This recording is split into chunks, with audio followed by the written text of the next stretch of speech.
Hello friends, I am the Dragonborn Mask. Today I'm going to show you my calculator. So I built a simple adding calculator.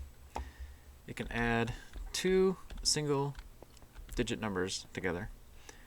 And that's as far as I've gotten. So I can add up to 9 plus 9. Not the most extravagant thing,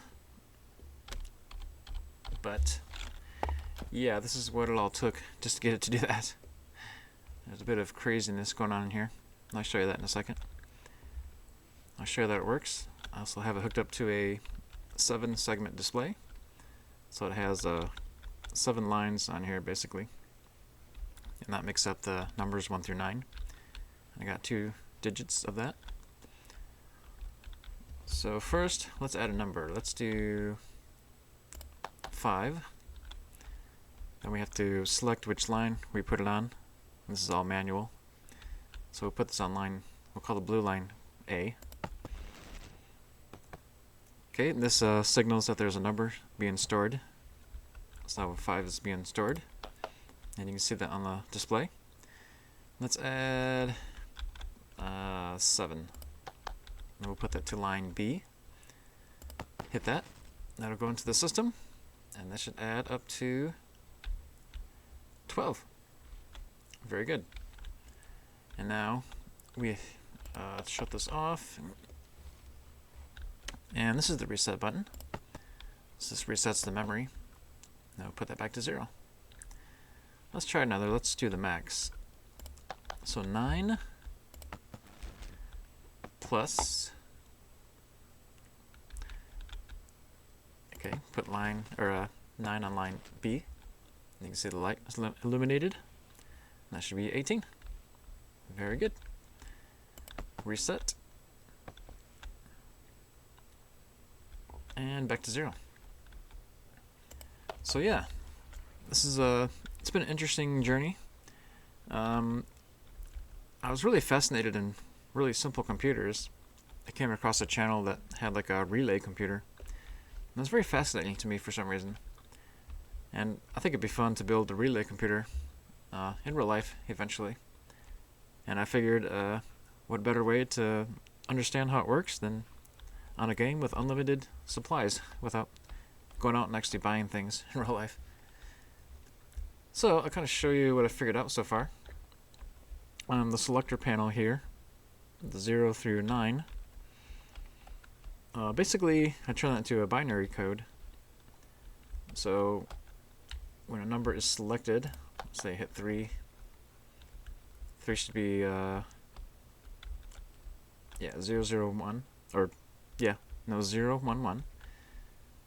And so when we go to the 3 that's selected, you can see it's only got the 2 numbers illuminated here. So you have 0, 1, 1, which is a binary code for 3. So when you select it, the redstone is on through the system here, but it's not connected to anything until you hit whichever line you want it to be on. Let's do this line here. You can see it's illuminated up here and ready for the memory. It's basically when I invert the button. Where's that? Let me do it on here. So you see these pistons push out. Well, these pistons pull up and they connect whatever current is in there. Then once these push out, it kind of loops back and locks in this piston, which acts as a memory, like a random access memory. Then same thing with the second line. We push that. So you can see these 2 pistons pushed out. Once they got powered, it travels back and locks it in that position. And then both of these lines run all down into what is the adders. And this is what this mess is. And all this takes all that binary code and adds it up. So you see 3 plus 3 is 6. So you got 4. 56, which is 110 in binary code. So basically you're taking the numbers and you're putting it into a language that the computer can understand, which a computer can only understand if a switch is on or if a switch is off, basically. And so you're putting human numbers into a computer number, and then that all gets processed. So let me show you kind of how that works. Okay, so we see first we input the number, add it to the memory, the connection to these things. And this is my own kind of like logic gates, basically. I think it's called a XOR gate. There's a lot of different logic gates. There's AND gates, OR gates, inverters, NOR gates, all kinds of gates. That's basically what this is using, just computer logic gates. Now there's a more simplified version here that I saw someone do on YouTube. I can't remember what the name was, and this is pretty simple. I like it, but I want something like more visual, so I kind of like to see it going on more. So I'll give you a quick example. So like if line A is 1 plus line A is 2, let's say, in binary code, so now you have 3. Or no, now you have 2. Then if we add the other number, that kind of just keeps transferring over. You can see the lights in the background there, which is representing the binary code. That's basically how that works. And this works really good, and it's pretty compact, but I just like something a little more bigger and bulkier, and I like seeing the pistons jump around, see what they're doing.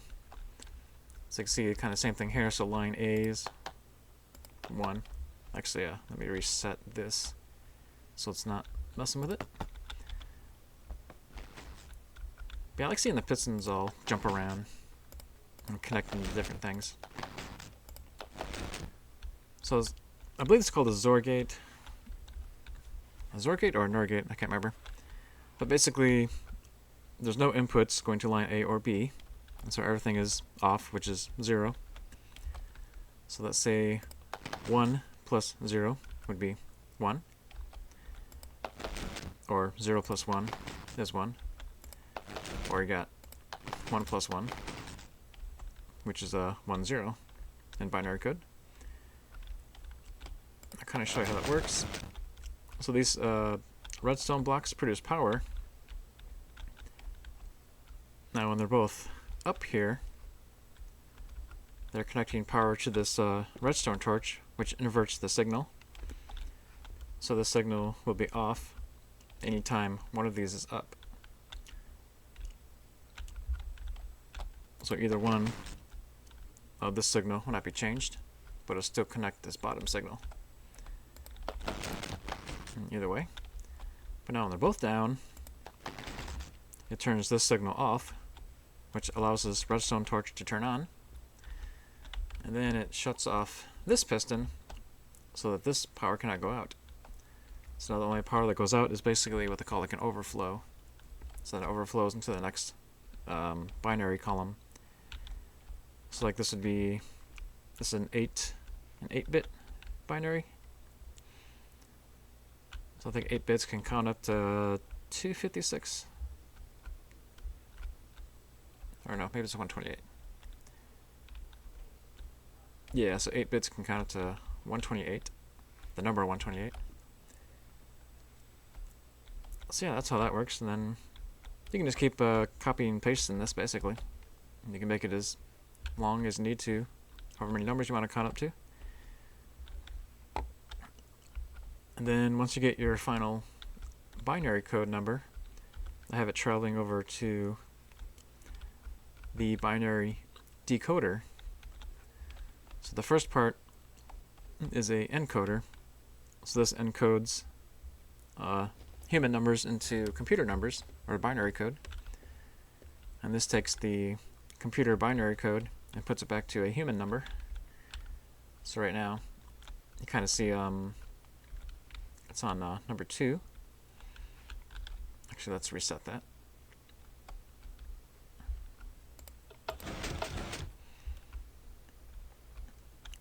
So we got 8 digits of binary code. Each digit doubles. So we got 1, which only have 2 outcomes for 1. It's either 0 or on.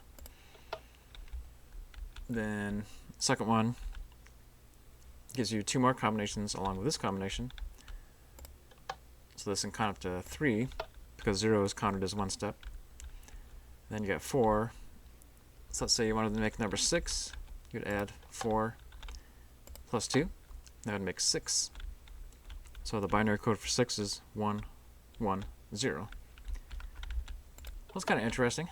I kind of found that fun. And this, the binary encoder is a little crazy.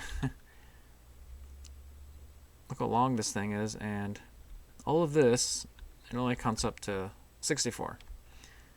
So I need to make a different design of this, or find a different design. I mean, I like how simple this is, how easy it is to build, but I mean, in order to count up to like numbers in like 100s, it would be out of a rendering distance, and it probably wouldn't work.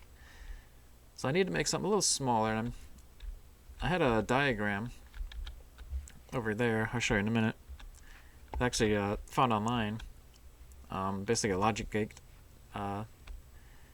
like a schematic, and I tried to implement it, but it didn't work. So I have to find out what's going on there. But basically, whatever number this puts out, I've connected it to the display over here, and I just kind of manually did this one by one and figured out which needed to go where. So the display back here just connects and powers up the proper number, then it makes a number. So that's pretty cool. That's pretty fun to do. Okay, let's look at this guy here. So this is kind of my own little design that I made. Because again, this one is real simple, but I like to see the things clinging around, like I said before. So I kind of made this design myself, just playing around, trying to figure out how to make a logic gate. And so this is my new and improved design of a. I'm gonna make a button pad instead, where I can click like number 1. So this would be 1, 2, 3, 4, 5, 6, 7, 8, 9, and then like 0. And you can see the pistons kind of clink around. They'll actually connect the power to the redstone line, and that'll connect to the proper binary code or display. So this here is supposed to be a binary or a decoder to run the display here, but I couldn't get it to work right. So it's like everything's on 0, and 0 should have on this display here, I think it's programmed as like A, B, C, D, E, F, and G. So those are your connection points, as they're referred to. So the number 0 in binary code should be A, B, C, D, E, F. So it should be A, B, C, D, E, F. But as you can see, these two are not on. They're supposed to be on. So let's say if I added number 1. Number 1 should be basically just a line going down. So it should be like AB, should be E, C, D. So it should be C and D should be on. So only these two should be on, but those two are on for some reason. So yeah, it's a bit of a mess. So I'm going to find different schematics and fix that. Or find one that works. Alright, what else can I show you? Okay, so here's my attempt at trying to figure out how to add like 2-digit numbers together. So let's say I wanted to add like 99 plus 99. And so that's what I was trying to figure out here. But so far I did make my number pad work. So like if I click 1, see the 1 is up there. Then I got a reset button. I'm trying to make a simpler design for memory as well.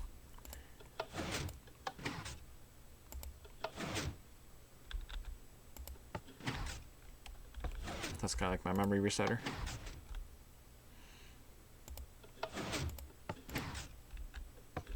And my line selector.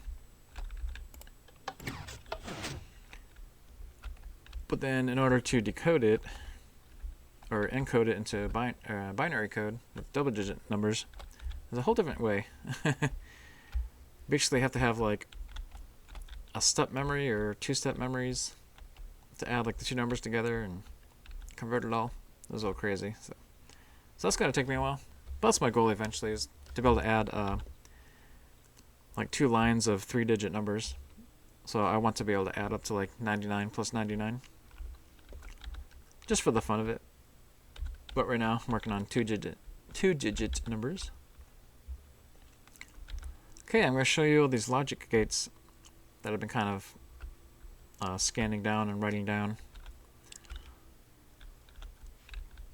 Lots of different connections and different ways to make these things do stuff.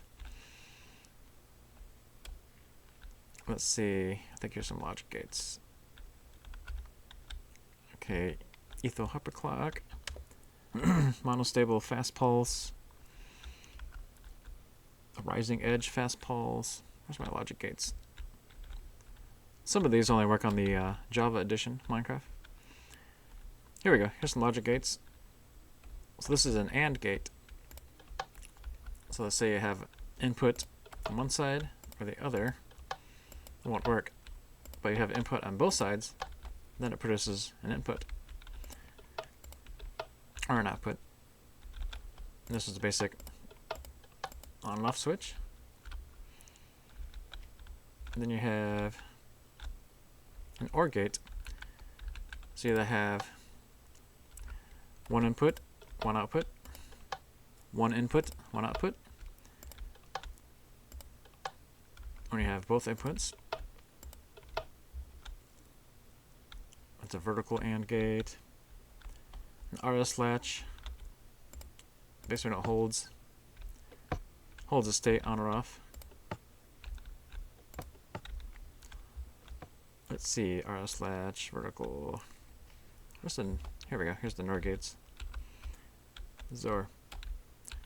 Here we go. I think this is the XOR gate I was talking about. Or no.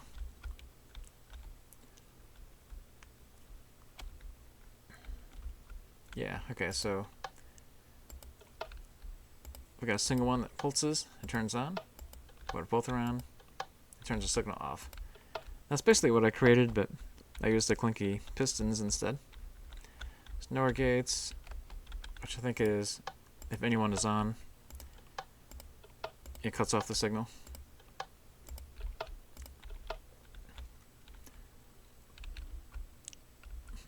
Imply gate.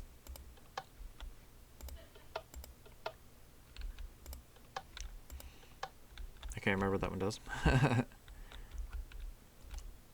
XNOR gate. Okay, I think this is what I have.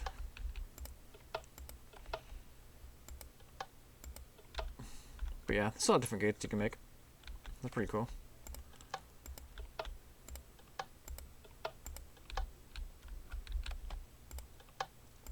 So a lot simpler forms of it, but again, I like the longer versions. I like the clinky pistons.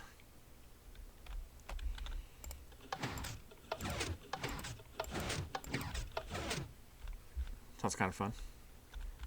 But yeah, I kind of wrote all these down just so I kind of remember everything.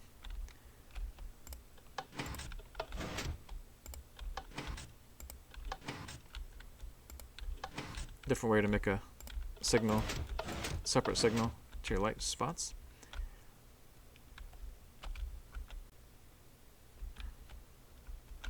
So yeah, monostable circuit. Basically just on and off. So yeah, lots of neat things, but basically that's the logic that I'm using to make this calculator. So in the future, I want to figure out how to add double-digit numbers using a number pad instead of this manual way of picking the numbers. So yeah, pretty fun stuff. Eventually, I'll make a like to make a relay computer in real life, because I want to hear all the clicking noises. I just think it's fun to be able to like physically hear it and see it. So yeah, hit the like and subscribe button if you want to continue watching my slow progression of a calculator. It's gonna take me a while, so bear with me. But thanks for watching, and y'all have a good day.